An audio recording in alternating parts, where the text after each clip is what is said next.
శ్రీ గణేశాయ నమః. శ్రీ సరస్వత్యై నమః. శ్రీ గురుభ్యో నమః. నామధారకుడు సిద్ధయోగికి నమస్కరించి, స్వామి, ఈ గోకర్ణ క్షేత్ర మహిమ ఇంకొంచెం విపులంగా వివరించండి. మన దేశంలో ఎన్నో పుణ్యతీర్థాలు ఉండగా శ్రీపాదస్వామి ఈ క్షేత్రాన్ని ఎందుకు ఆశ్రయించారో చెప్పండి అని వేడుకున్నాడు. అప్పుడు సిద్ధయోగి ఇలా చెప్పారు. పూర్వం ఇక్ష్వాకు వంశంలో మిత్రసహుడని పేరుగల రాజు వేదమార్గ తత్పరుడై రాజ్యాన్ని ధర్మంగా పాలిస్తుండేవాడు. ఒకనాడతడు అడవికి పోయి క్రూర జంతువులను వేటాడుతూ ఒకచోట భయంకరుడైన ఒక రాక్షసుణ్ణి చూచాడు. రాజు అతని మీద బాణాలు వేయడంతో ఆ రాక్షసుడు నేలకూలి ప్రాణాలు విడుస్తూ తన సోదరుని పిలిచి రాజుపై ప్రతీకారం తీర్చుకోమని ఆదేశించాడు. అతని సోదరుడు తన రాక్షస మాయ చేత ఒక సామాన్య మానవ రూపంలో రాజు వద్దకొచ్చి ఎంతో వినయంతో అతనికి సేవ చేయసాగాడు. ఒకరోజు ఆ రాజు తన ఇంట పితృశ్రాద్ధానికి వశిష్ఠాది మహర్షులను భోక్తలుగా ఆహ్వానించాడు. ఆనాడు ఆ కపట సేవకుడు వంటలో రహస్యంగా నరమాంసం కలిపాడు. భోజన సమయంలో వశిష్ఠ మహర్షి అది తెలుసుకుని రాజుపై కోపించి, రాజా, నీవు మాకు నిషిద్ధమైన నరమాంసం వడ్డించావు, కనుక నీవు బ్రహ్మరాక్షసుడవవుతావు అని శపించాడు. ఆ ముని తనను నిష్కారణంగా శపించినందుకు రాజు కోపించి ఆయనకు ప్రతిశాపం ఇవ్వబోతుంటే పతివ్రత అయిన అతని భార్య దమయంతి అడ్డుపడి గురువును శపించబోనడం మహాపాపమని హెచ్చరించి ఆ శాపజలాన్ని తన పాదాలపైనే పోసుకోమని ప్రార్థించింది. రాజు తన కోపాన్ని నిగ్రహించుకొని శాపకల్మషమైన తన చేతిలోని జలాన్ని తన పాదాలపై పోసుకొని వశిష్ఠ శాపం వలన బ్రహ్మరాక్షసుడై పై కారణంగా కల్మషపాదుడనే పేరు గ్రహించాడు. అప్పుడు శాప విముక్తికై మహారాణి ప్రార్థించగా వశిష్ఠ మహర్షి జాలి చెంది, అమ్మా, నీ భర్తకు 12 సంవత్సరాల తర్వాత బ్రహ్మరాక్షసత్వం పోతుంది అని ఆశీర్వదించి తమ ఆశ్రమానికి వెళ్లిపోయారు. అప్పటి నుండి కల్మషపాదుడు ఘోరమైన ఆ అరణ్యంలో నివసిస్తూ అచ్చటి క్రూర జంతువులను మనుషులను పట్టుకొని తింటూ ఉండేవాడు. అతని బ్రహ్మరాక్షస రూపం ఛాయలా అతనినెప్పుడూ వెంటాడుతుండేది. ఒకసారి అతడొక బ్రాహ్మణ శ్రేష్ఠుని చంపి తిన్నాడు. అందుకు ఆ బ్రాహ్మణుని భార్య శోకంతో, నీకు వశిష్ఠ శాపం తీరి నీ పూర్వరూపాన్ని పొందాక నన్ను నా భర్తను ఎడబాటు చేసిన పాపానికి భార్యా సంగమం చేస్తే నశిస్తావు అని శపించింది. కొంతకాలానికి వశిష్ఠ శాపం నుండి విముక్తుడైన రాజు తన నగరంలో ప్రవేశించాడు. అతని రాకకై భార్య ఎంతో ఆతృతతో ఎదురుచూస్తున్నది. ఆమెను చూస్తూనే రాజు కన్నీటితో తనకు కొత్తగా సంక్రమించిన బ్రాహ్మణ పత్ని శాపం గురించి చెప్పాడు. భార్యాభర్తలిద్దరూ ఖిన్నులై ఆ శాప విముక్తికై తీర్థయాత్రలు చేశారు. మార్గమధ్యంలో వారు గౌతమ మహర్షిని దర్శించి తమ విషాదగాథ విన్నవించుకున్నారు.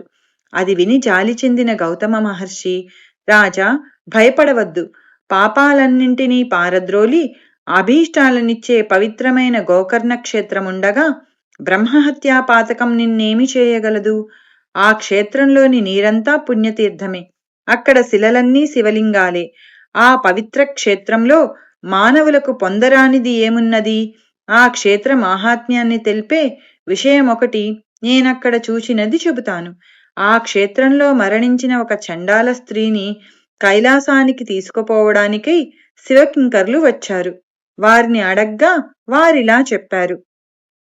పూర్వము ఈమె సౌదామిని అను అందమైన ఒక బ్రాహ్మణ కన్య. ఆమెకు యుక్త వయస్సు దాటిన తర్వాత ఆలస్యంగా ఒక పేద బ్రాహ్మణునితో ఇష్టం లేని వివాహం బలవంతంగా చేశారు. కొద్ది కాలానికే ఆమెకు పిల్లలు కలగకముందే ఆ బ్రాహ్మణుడు మరణించాడు. ఆమె కామవశంచేత ఒక కోమటి వానిని ఉంచుకున్నది. జారత్వం ఎన్నటికీ దాగదు కదా. త్వరలో ఆ రహస్యం బంధువులందరికీ తెలిసి వారు ఆమెను వెలివేసి ప్రాయశ్చిత్తం చేసుకున్నారు. అప్పటి నుండి ఆమె నిర్భయంగా ఆ వైశ్యునితో జీవించనారంభించింది. అతని దుస్సాంగత్యంలో మద్యపానానికి కూడా అలవాటు పడింది. ఒకనాడామె కళ్ళు త్రాగిన మైకంలో ఆవుదూడనొకదానిని మేక అనుకొని చంపి దాని తలను మరుసటి నాటికని దాచి మిగిలిన దేహాన్ని వండుకొని భుజించింది. మరునాడు విటుడు రాగానే ఆమె వంట చేయబోయి ఆవుదూడ శిరస్సును చూచి నిజాన్ని కప్పిపుచ్చుతూ అయ్యయ్యో, ఆవుదూడను పులి తినిపోయింది అని వలవలా ఏడ్చింది. ఆమె ఇటువంటి పాపాలనేకం చేసి నరకంలో శిక్షలనుభవించి కర్మశేషం వలన ఈ జన్మను పొందింది. ఈ జన్మలో ఆమె పుట్టుగుడ్డి కుష్ఠురోగి అయి కొంతకాలం పాటు తన తల్లిదండ్రుల చేత పోషింపబడింది. వారు మరణించాక దిక్కులేక ఆకలితో అలమటిస్తూ ఒక శివరాత్రి నాడు అందరినీ భిక్ష కోసం యాచించింది. ఆనాడు అన్నమెవరూ వండరు కనుక ఆమె చేతిలో కొద్ది మారేడు దళాలు మాత్రం ఉంచారు. అవి తినడానికి పనికిరావని తలచి ఆమె వాటినన్నింటినీ జారవిడిచింది. ఆ బిల్వమంతా ఒక శివలింగం మీద పడింది. అదే ఆమె చేసిన శివపూజ. ఆ రోజంతా తిండి లభించనందున ఆ రాత్రి ఆమెకు నిద్ర రాలేదు. ఈ విధంగా ఆమె ఉపవాసము జాగరణ కూడా చేసినట్లయింది. ఆ రోజంతా ఆమె శివనామ సంకీర్తనం విన్నది. తెలియక చేసిన ఆ వ్రతం వలన ఈమె పుణ్యాత్మురాలైంది. ఇప్పుడీమెను కైలాసానికి తీసుకురమ్మని మమ్ములను శంకరుడు పంపాడు అని చెప్పారు. అప్పుడా శివదూతలు ఆమె మృతదేహంపై అమృతం చల్లి దేవ విమానం మీద ఆమెను కైలాసానికి తీసుకువెళ్లారు. అబుద్ధిపూర్వకంగా చేసిన ఆమె వ్రతానికే ఇంతటి ఫలితముంటే ఇక మీరు బుద్ధిపూర్వకంగా చేసిన దాని ఫలితం చెప్పతరమా? కనుక ఓ రాజా, నీవు గోకర్ణ క్షేత్రానికి వెళ్ళి మహాబలేశ్వరుని సేవించు, బ్రాహ్మణి శాపం నుండి విముక్తుడవవుతావు అని గౌతమ మహర్షి ఆ క్షేత్ర మాహాత్మ్యాన్ని ఇంకా ఇలా వివరించారు. గోకర్ణమంతటి పవిత్ర క్షేత్రం ఇంకొకటి లేదు. మిగిలిన క్షేత్రాలన్నీ చంద్రుడు నక్షత్రాల వంటివనుకుంటే గోకర్ణం పాపమనే కారు చీకట్లను నశింపజేసే సూర్యుని వంటిది. ఆ క్షేత్ర దర్శనము స్పర్శనముల వలన కూడా సర్వ పాపాలు నశిస్తాయి. అక్కడ ఇంద్రాది దేవతలందరూ తపస్సు చేసి శివానుగ్రహం వలన తమ అభీష్టాలు పొందారు.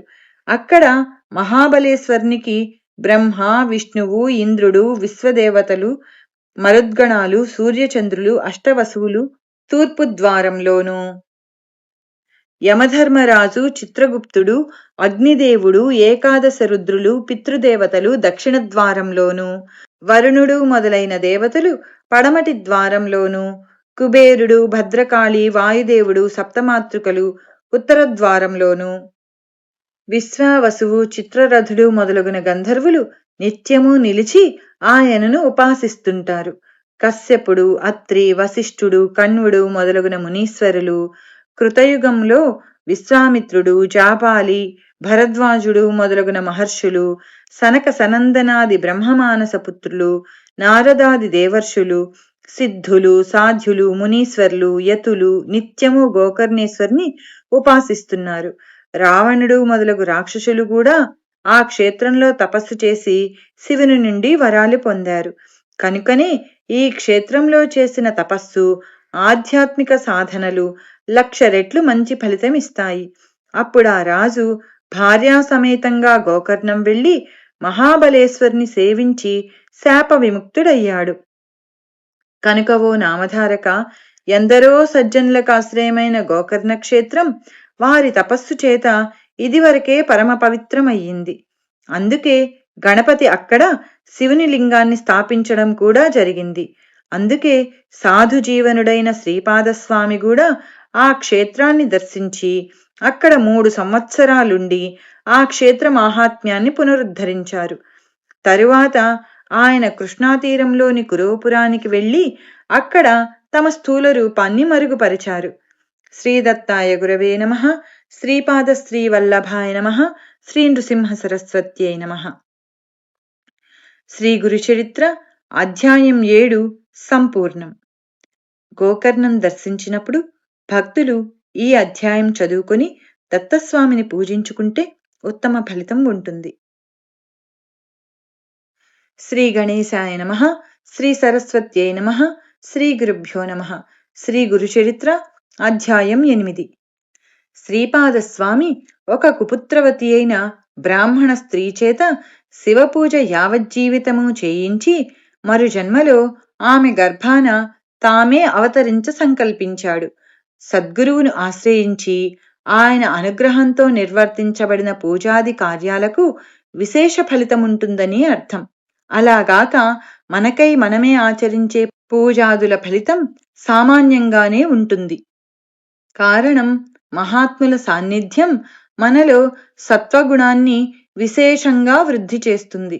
సత్వాదిగుణ ప్రాబల్యాన్ని బట్టే యజ్ఞదాన తపఃకర్మల ఫలితముంటుందని భగవద్గీత చెబుతుంది.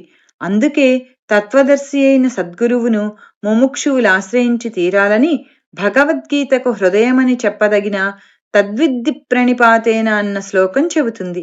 ఈ శ్లోకం భగవద్గీతలోని 4వ అధ్యాయంలోని 34వది.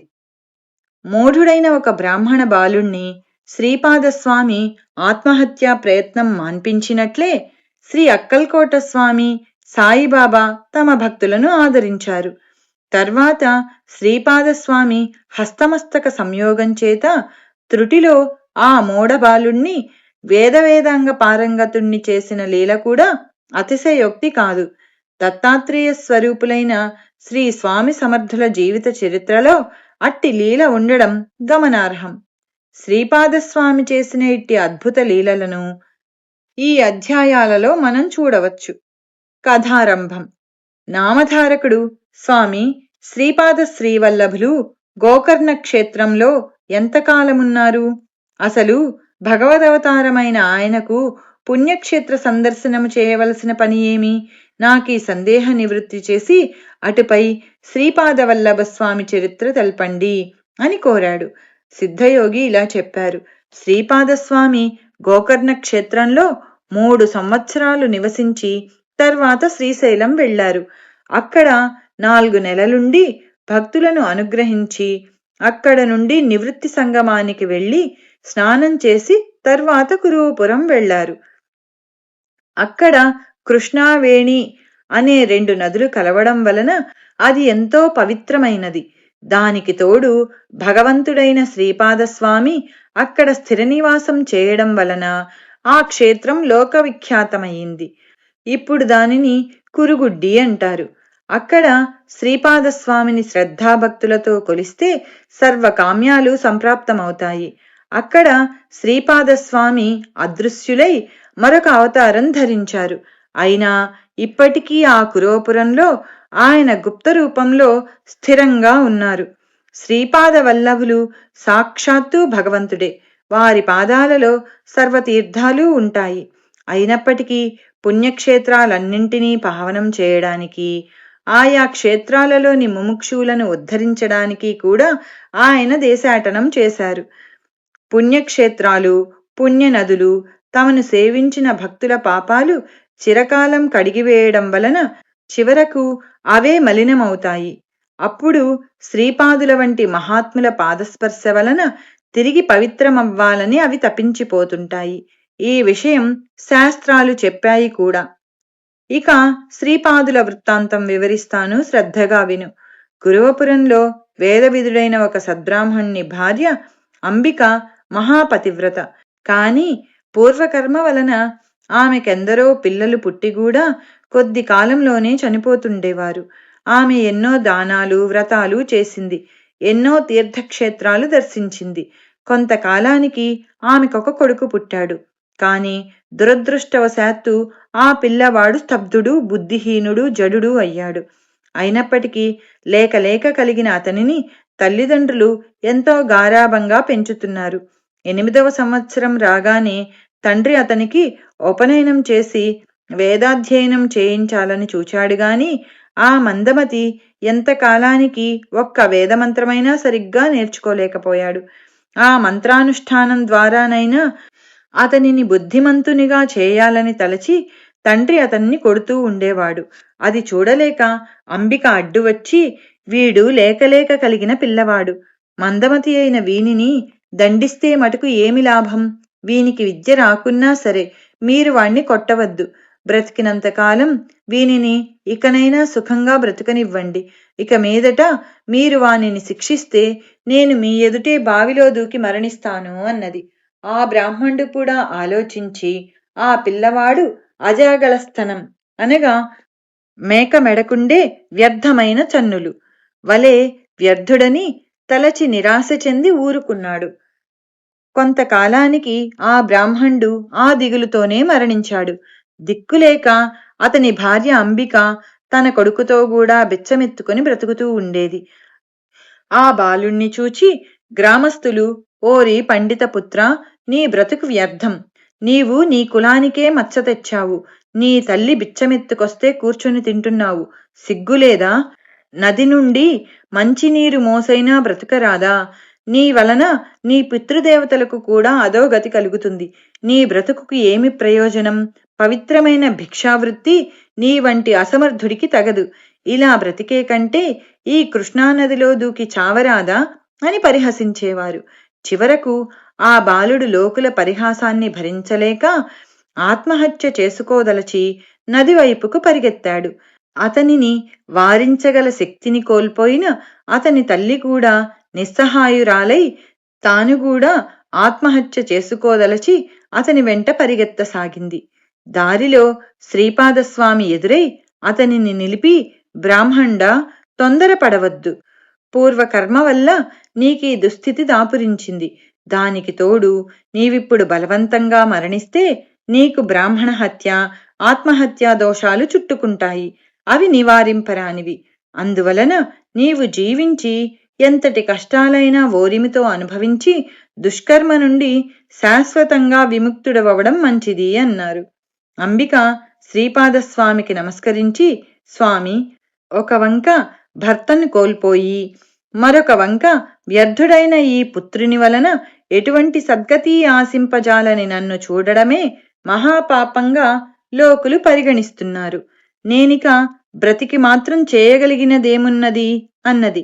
ఆమె మాటలు విని కరుణార్ద్ర హృదయుడైన శ్రీపాదస్వామి, అమ్మా, ఆత్మహత్య వలన రాబోయే జన్మలో మరొక పాపం కూడా అనుభవించవలసి వస్తుందే కాని వేరే ప్రయోజనమేమున్నది? కనుక నీవు మిగిలిన జీవితమంతా శివపూజలోనే గడుపు. అలా చేస్తే వచ్చే జన్మలో నా వంటి కుమారుని పొందగలవు అన్నారు. ఆమె ఆలోచించి, స్వామి, నేను మీరు చెప్పినట్లే చేస్తాను. కాని దాని వలన ప్రయోజనమేమో నాకు తెలియలేదు. దయచేసి వివరించండి అన్నది. శ్రీపాదస్వామి, అమ్మా, ఉజ్జయిని పట్టణాన్ని చంద్రసేనుడనే రాజు పాలించేవాడు. అతని మిత్రుడు మణిభద్రుడనేవాడు శివుని వరప్రభావం వలన చింతామణిని పొందాడు. ఆ మణి యొక్క విలువ లెక్కకు మీరినదని తెలుసుకొని దానినెలాగైనా చేజిక్కించుకోవాలని కొందరు రాజులు చతురంగ బలాలతో యుద్ధానికి తరలివచ్చారు. ఆ సమయంలో మణిభద్రుడు, చంద్రసేన మహారాజు ఇద్దరూ ఏకాగ్ర మనస్కులై ప్రదోషకాలంలో శివపూజ చేయసాగారు. ఒక త్రయోదశి శనివారం నాడు ప్రదోష సమయంలో వారు పూజ చేస్తుంటే చూచి ఆ పట్టణంలోని గోపబాలకులు కూడా తమ ఇండ్ల ముంగిళ్లలో ఆకులతోనూ పూలతోనూ పూజ చేయసాగారు. వారి తల్లులు ఆ పిల్లలను భోజనం కోసం ఇండ్లలోకి లాక్కుపోయారు.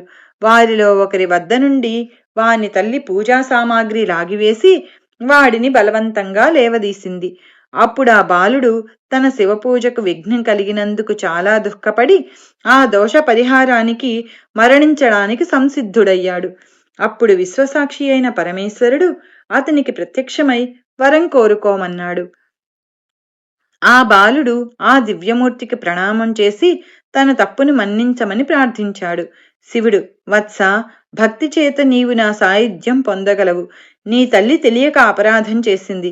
అయినా నీ అర్చనా విధానం చూచింది గనక మరు జన్మలో విష్ణుజనని అవుతుంది అని వరమిచ్చి అంతర్ధానమయ్యాడు. అక్కడున్న లింగము దివ్య తేజస్సుతో వెలిగిపోతున్నది. యుద్ధానికి వచ్చిన రాజులంతా ఇది చూచి సూర్యుడు రాత్రిపూట కూడా ప్రకాశిస్తున్నాడని తలచారు.